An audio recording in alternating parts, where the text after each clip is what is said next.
British tea sales appears to be booming in the place you might least suspect, China. According to UK government figures, British tea companies have seen exports skyrocket. Sales to Hong Kong have nearly tripled last year, while exports to the rest of China have nearly doubled. As Richard Bestic reports from London, the reason for the rapid rise in sales is a blend of fashion and changing tastes. In the traditional tea parlours of London, there's a change brewing. Rising numbers of those taking to the UK's favourite tipple are from China, the country's young and educated, travelling to try new tastes. What we're seeing today in China is an opening up to the world, a fascination in cultural activities around the world. And what we're doing now is providing an opportunity for the travelling Chinese to discover and enjoy the English interpretation of the afternoon tea ceremony. That they're doing that here, and that sales of English tea are rising in China is remarkable.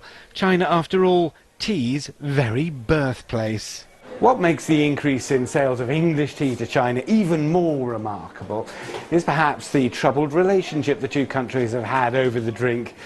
It triggered 2 wars, and here we have an example of English theft. Robert Fortune's blend. The man snuck into China and stole away the roots of Chinese tea plants. In the 1800s, the British took their tea to the empire. From Kenya here to Sri Lanka, they created vast tea plantations.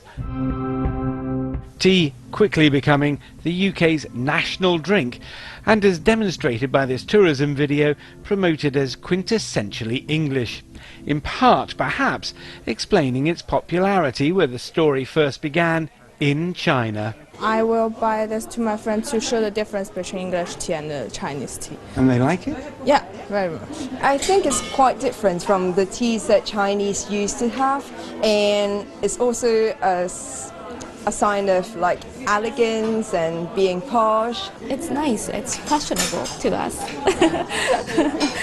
For Britain's tea industry bosses, fashion is opportunity.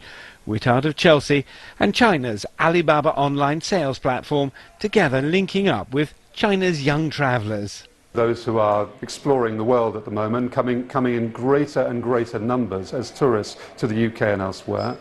They are naturally very comfortable transacting over the internet. And as they do, of course, they'll be proving once again that imitation remains the sincerest form of flattery.